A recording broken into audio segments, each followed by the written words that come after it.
Bismillah.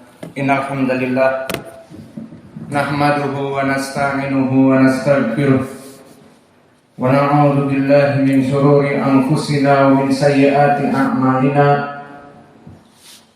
May yahdihillahu fala mudilla lahu wa may yudlil fala hadiya lahu.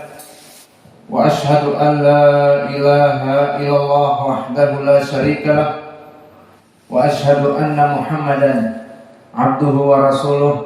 Amma ba'du. Alhamdulillah fi hadzal yaumul arba'a, hari ke-6 dari bulan Juli 2022, bertepatan dengan 6 Dzulhijjah 1443 Hijriah. Maka pada kesempatan ba'dal asr ini kita akan memberikan kajian di Fakultas Ilmu Hadis dalam pembahasan kitab Sahih Al-Bukhari dari kitab Tauhid. Ada yang sudah hafal? Fadhal.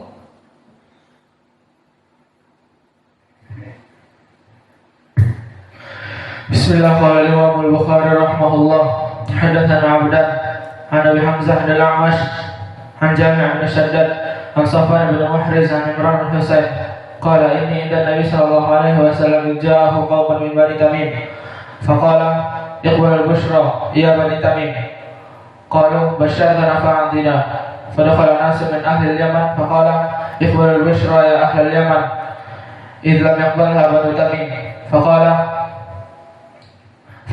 فقالوا قبلنا جئناك لنتفقه في الدين ولنسألك عن أول هذا الأمر ما كان فقال كان الله ولم يكن شيئا قبله وكان عرشه على الماء ثم خلق السماوات والأرض ثم وكتب في ذكر كل شيء ثم أتاني رجل فقال يا عمران أدرك ناقتك فقد ذهبت فانطلقت أطلبها فإذا السراب ينقطع دونها والله لوددت أنها قد ذهبت ولم أقم.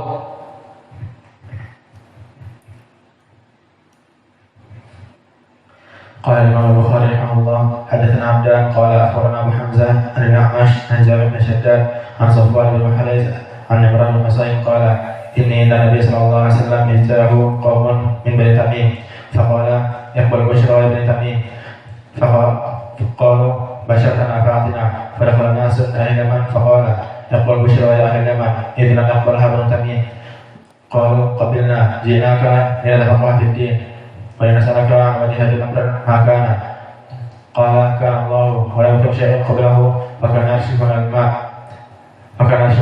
ثم خلق السماوات والأرض وكتب في ذكره كل شيء ثم أتاني رجل فقال يا عمران أدرك ناقتك فقد ذهبت فانطلقت أطلبها فإذا السراب ينقطع دونها وأيم الله لوجدت أنها قد ذهبت ولم أقم. Bismillahirrahmanirrahim. Qala Imam Bukhari rahimahullah hadatsana 'Abdan an Abi Hamzah anil A'mash an Jami' ibn Shaddad an Safwan ibn Muhriz an Imran ibn Husayn qala inni inda Nabi sallallahu alaihi wasallam idh ja'ahu qaumun min Bani Tamim faqala iqbalul bushra ya Bani Tamim qalu bashartana fa'atina fadakhala nasun min ahli al-Yaman faqala iqbal bushra ya ahlal yaman malam yaqbilha banu tamim qalu qabilna ji'na kalina tafaqaha fid din wa linas'alaka an awwali hadzal amri ma kana qala kana Allahu wa lam yakun syai'un qablaha wa kana 'arshuhu 'alal ma' thumma khalaqa as-samawati wal arda wa kataba fid dzikri kulla syai'in thumma atani rajulun faqala ya Imran adrik naqatak faqad dhahabat fa'antalaqtu atlubuha fa'idha sarabu yanqati'u dunaha wa imullahi lawadiditu annaha qad dhahabat wa lam akum. Hafidhullah. Kita matafat khalas. Bismillah. Qala Imam Al-Bukhari rahimahullahu ta'ala babun wa kana 'arshuhu 'alal ma' wa huwa rabbul 'arsyil 'azim.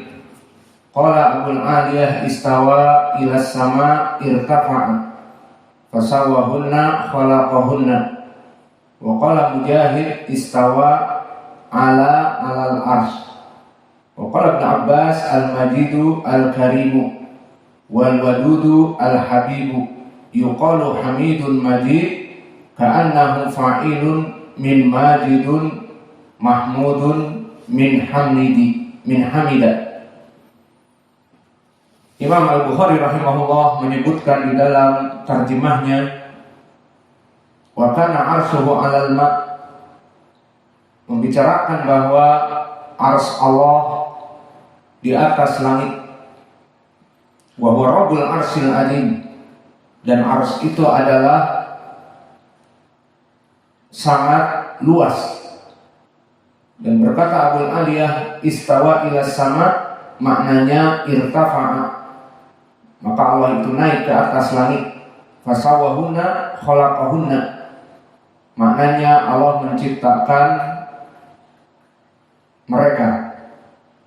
Dan berkata Mujahid istawa, maknanya alal ars, berada tinggi di atas al ars. Maka terjemah ini barakallahu fikum ingin menjelaskan tentang permasalahan kedudukan Allah. Yang pertama, sifatnya adalah al-ulu, dan pernah kita bahas tentang permasalahan ini di pelajaran yang lalu, bahwa Allah itu mempunyai sifat yang uluwidat, datnya itu di atas, dan telah kita bahas juga di kitab Lum'atul I'tiqad. Maka untuk permasalahan Allah itu sifatnya selalu top of the top, di atas dari segalanya, maka tidak ada khilaf bahwa Allah adalah di atas segala makhluknya dari segi keseluruhan. Maka dia paling kuat, dia paling besar, dia yang maha menguasai alam raya dan sebagainya, itu tidak ada khilaf. Namun khilaf di antara kita dengan kelompok ahlul bid'ah, perlu dicatat, kelompok ahlul bid'ah seperti Al-Jahmiyah, Al-Mu'tazilah, bahkan Maturidiyah dan Al-Asy'ariyah, tentang permasalahan zat Allah, di mana Allah itu berada.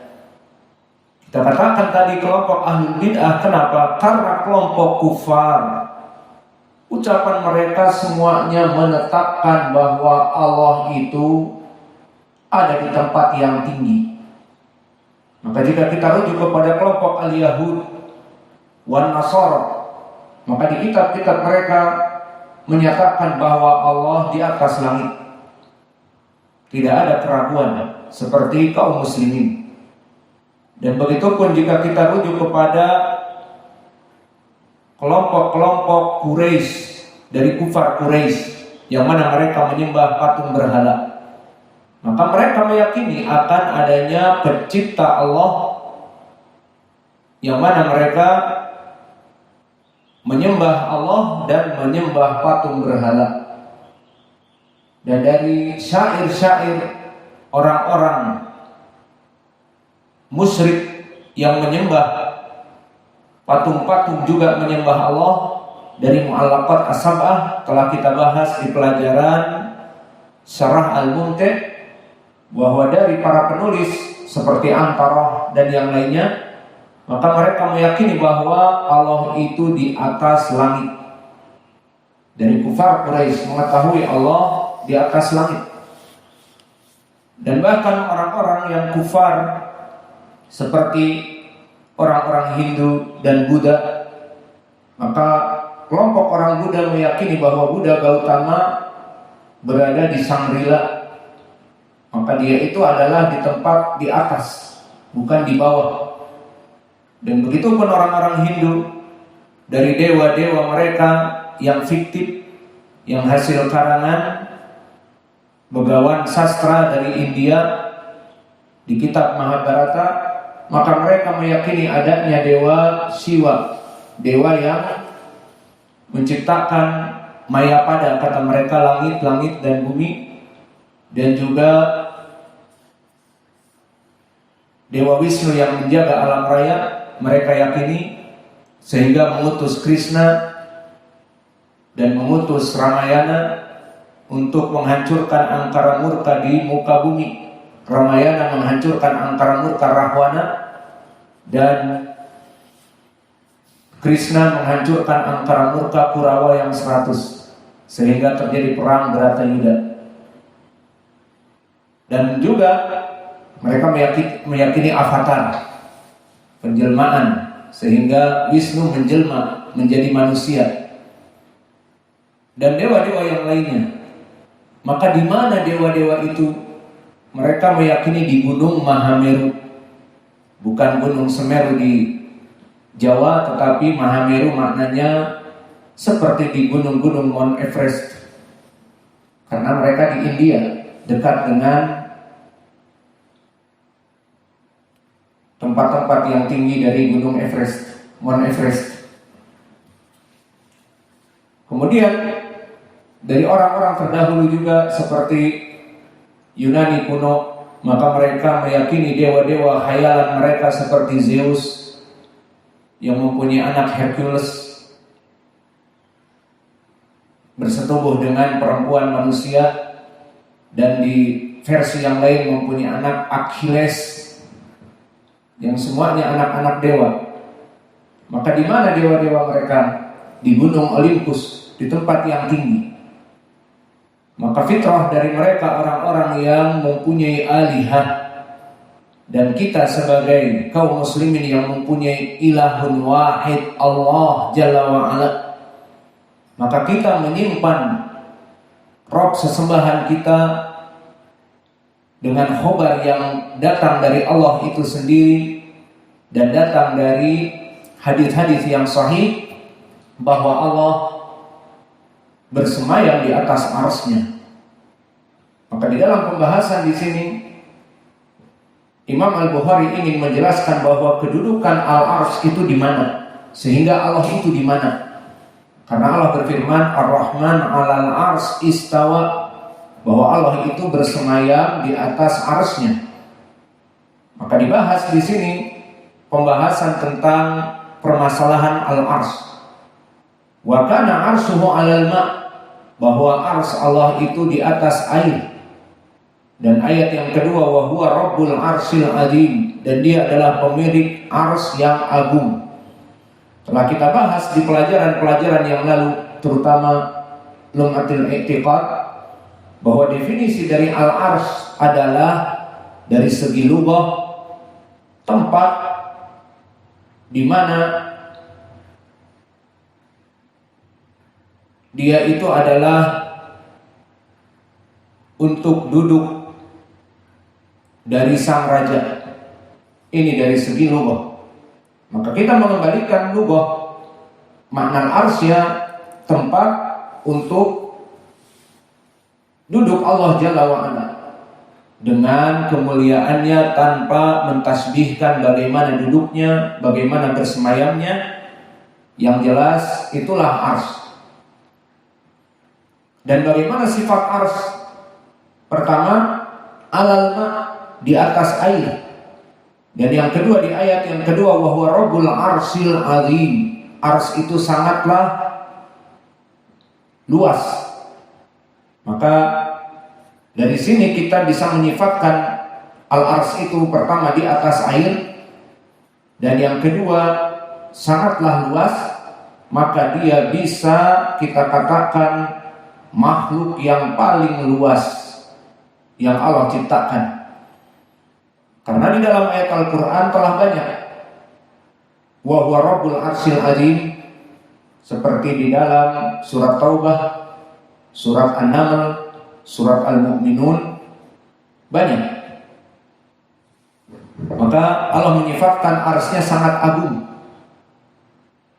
Dan ada pun pendalilan di dalam hadis pun, seperti hadis yang datang dari Ibnu Abbas muttafaqun alaih, bahwa Nabi Muhammad sallallahu alaihi wa ala alihi wasallam berdoa indal karb, la ilaha illallah al-azim al-halim, la ilaha illallah rabbul arsyil azim. Maka Nabi di saat ditimpa sesuatu perkara yang menyempitkan dada, dia berdoa dengan la ilaha illallah al-azim al-halim, la ilaha illallah rabbul arsyil azim. Maka rabbul arsyil azim, arsy al-azimi, maka rabbul arsy, rabbu mudhaf, al-arsy mudhafun ilaih, al-azimi sifat untuk al-ars yang agung. Maka ini menjadi pendalilan yang jelas bahwa ars itu sifatnya sangat besar. Dan dalil secara perincinya seperti ayat-ayat Al-Quran yang menjelaskan bagaimana malaikat-malaikat yang memanggul ars.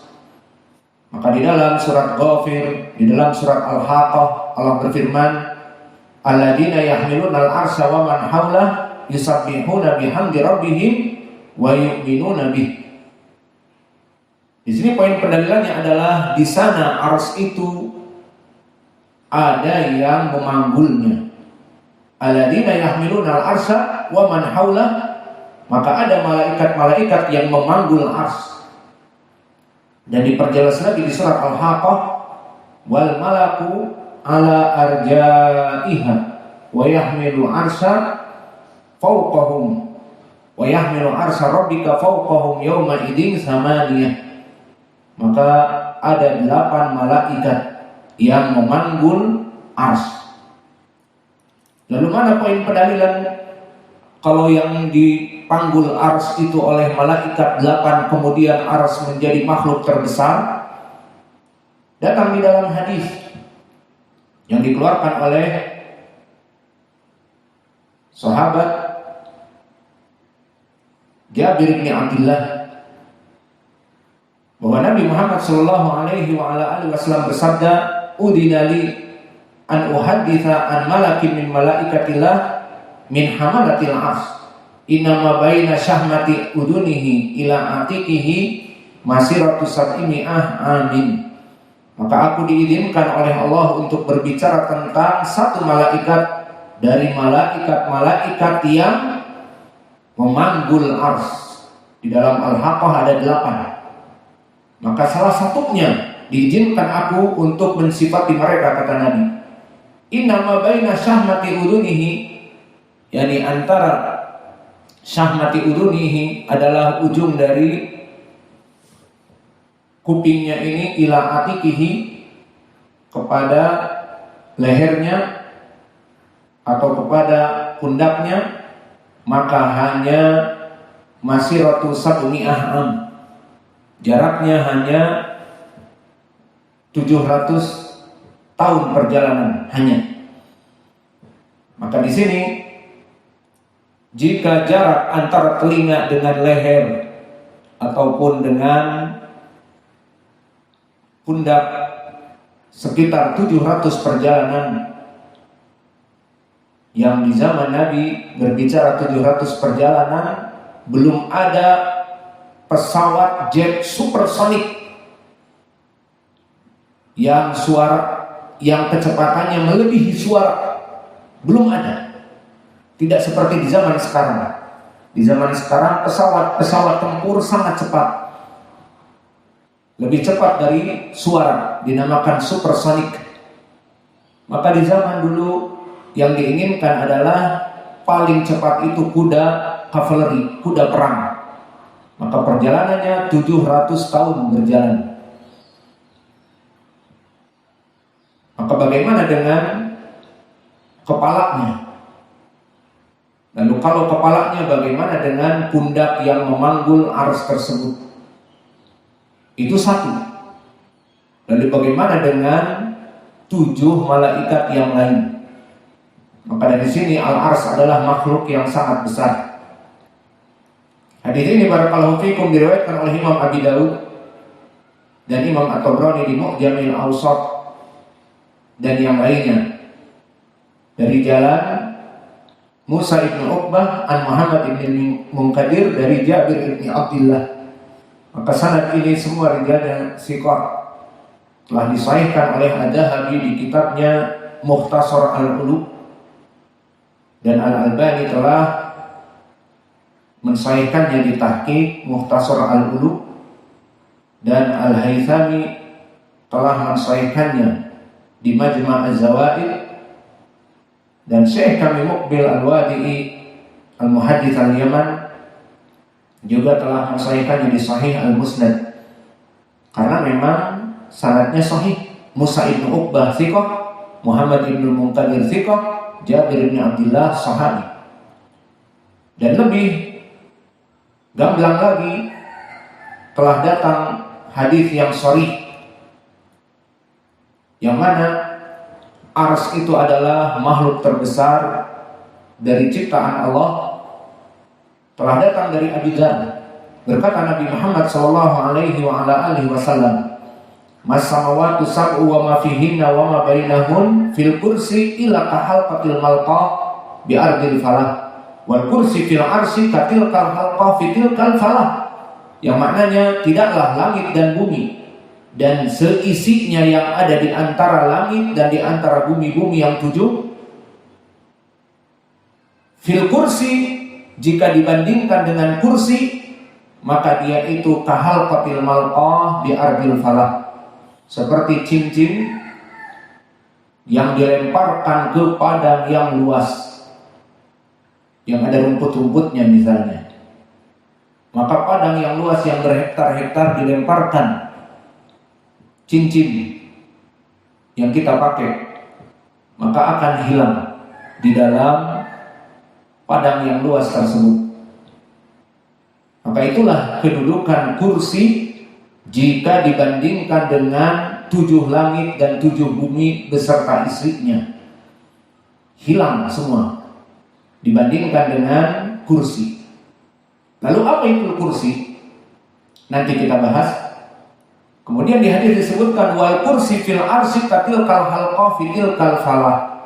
Dan kursi tadi yang agung, yang langit dan bumi itu tidak ada apa-apanya, bagaikan cincin yang dilempar, hilang, tidak terlihat, tidak ada bekasnya.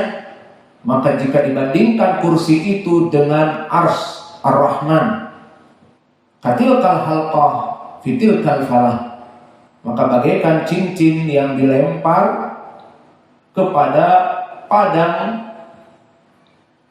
savana yang luas, maka hilang cincin itu. Saking besarnya al-ars, kursi itu hilang. Maka hadis ini barakallahu fikum telah datang dari berbagai jalan, maka bisa naik kepada hadis hasan.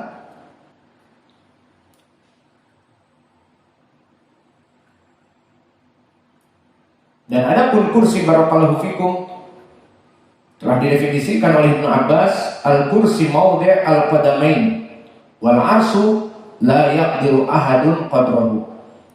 Ditanya Ibnu Abbas tentang perbedaan kursi dengan ars, maka Ibnu Abbas seorang sahabi. Dari mana dia tahu? Tentunya dari Nabi. Maka contoh-contoh seperti ini wallahu a'lam marfu hukman, maksudnya dia mauquf ucapan sahabi, namun hukumnya seperti marfu. Dan ini telah kita pelajari di pelajaran ilmu hadis dari pelajaran Al-Baiquniyah. Apa kata Ibnu Abbas? Al-kursi maudhi' al-qadamain. Kursi itu adalah tempat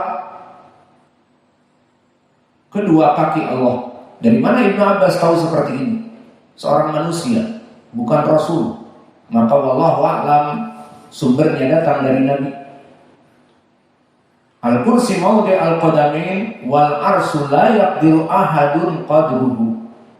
Maka al-ars tidak ada tandingan bagaimana mikdarnya. Karena di hadis tadi dari Abi Dzar, kursi itu jika dibanding dengan 7 langit dan 7 bumi sangat luas, bagaikan padang yang luas. Namun kursi bagaikan padang yang luas tadi dibanding dengan langit dan bumi, maka dia di sini bagaikan cincin yang dilempar ke padang yang luas dibanding dengan ars. Maka dari sini kita mengetahui betapa al-ars itu sangat agung. Kemudian setelah kita mengetahui permasalahan al-ars, dan ini yang diinginkan dohirnya oleh Imam Al-Bukhari, maka Imam Al-Bukhari mulai masuk kepada hadis yang pertama yang telah dihafal dari Imran ibn Husain, menceritakan bagaimana datangnya Bani Tamim dan Ahlul Yaman.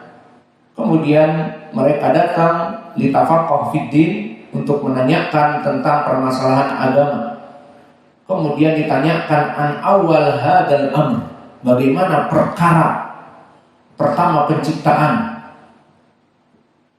Maka dikatakan wa kana arshuhu 'alal ma, bahwa Allah itu sudah mempunyai ars dan arsnya di atas air. Kemudian setelah itu menciptakan langit dan bumi. Maka di sini yang menjadi poin pendalilan adalah permasalahan ars itu sudah ada semenjak dahulu, bahkan sebelum langit dan bumi diciptakan. Maka Allah sudah ada beserta arsnya. Wa kana arshuhu 'alal ma.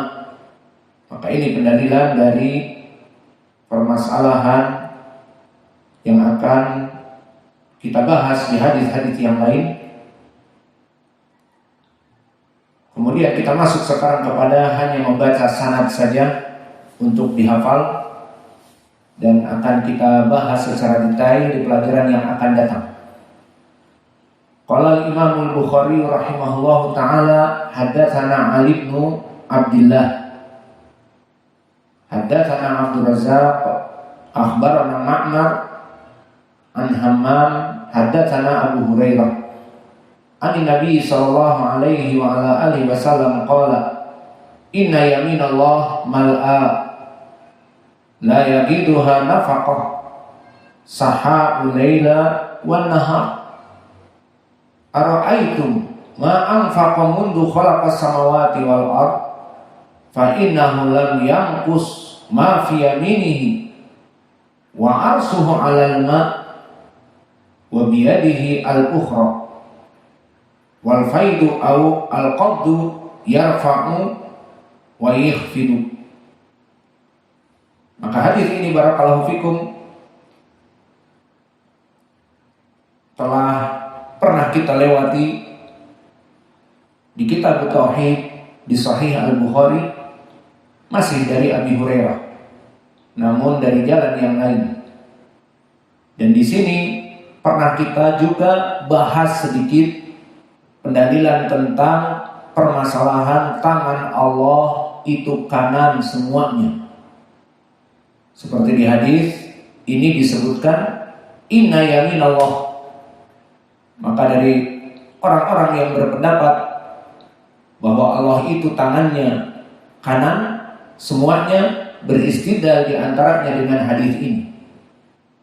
Inna yaminallah, bahwa sungguhnya tangan kanan Allah itu mal'a, penuh, dan Allah tidak pernah miskin dari pemberian rizki kepada seluruh makhluk di siang ataupun di malam harinya. Maka hadis ini pernah kita bahas dalam permasalahan tangan kanan bagi Allah. Bahkan di sini disebutkan di hadis ini juga fa innahu lam yanqus ma fi yamini, maka tidak pernah berkurang apa-apa yang di tangan Allah kanan.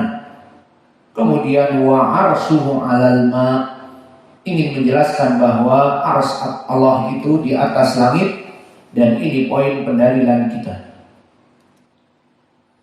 Adapun sanad insyaallah kita akan berbicara panjang lebar, namun di sini kita hanya membahas, mungkin kalau ingin dibahas sedikit, maka Ali di sini adalah siapa? Ali Ibnul Madini, yang mana dia adalah gurunya Imam Al-Bukhari. Dan Ali Ibnul Madini dari Madinah bukan, Ali bin Madini dari Madinah atau bukan? Awas, jangan kecelek. Apa kecelek itu? Kecelek bukan? Karena pada puasa lapar. Maka makna Al-Madini berbeda dengan Al-Madani. Al-Madani nisbah kepada Madinah. Al-Madini dia adalah asal di Al-Basri. Maka dia dari Basrah. Ali bin Madini nanti kita bahas balik lagi. Yang jelas Ali bin Madini di sini adalah rawi yang disebutkan di dalam matan atau di dalam Sahih Al-Bukhari Ali bin Abdullah, maknanya Al-Madini, Al-Basri, gurunya Imam Al-Bukhari. Hadatsana Abdul Razzaq, Ma'ruf Ibnu Hammam As-San'ani dari San'a ibu kota Yaman. Akhbarana Ma'mar Ibnu Rashid Al-Azdi dari Irak, dari Basrah. Namun dia tinggal di Yaman dan sepanjang hayatnya mengajar di Yaman. An Hammam Ibnu Munabbih asalnya dari Yaman, dari San'a juga, Al-Himyari. Dari Abu Hurairah, dan Abu Hurairah juga dari Yaman. Indah ya Hudzaifah.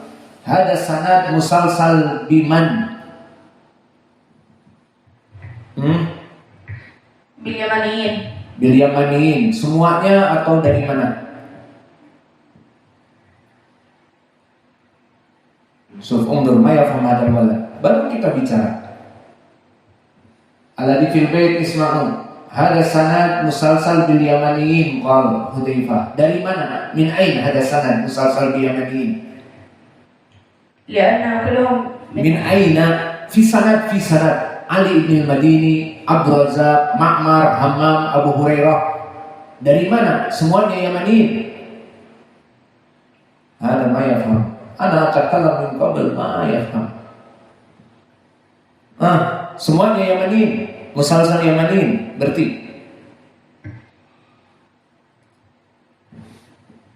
Idza jaa ila al-bait idribuh. Idrib Hudzaifah musafir. Baru tadi saya sebut Ali bin Al-Madini dari mana? Idan anta ya Muhammad, undur. Muhammad yang lebih kecil, lebih pandai. Di sanad ini Ali bin Al-Madini, Abdul Razzaq, dari Ma'mar, dari Hammam, dari Abu Hurairah. Musalsal apa? Al-Basrah. Dan musalsal bil Basriin. Bil Yamaniin. Tapi musalsal bil Yamanin takul min Basrah. Man alladhi min Basrah? Ali ibn Madini. Baik, idan min aina sanad musalsal bil Yamani, dari mana sanad itu beruntun dengan orang-orang Yaman, dari mana?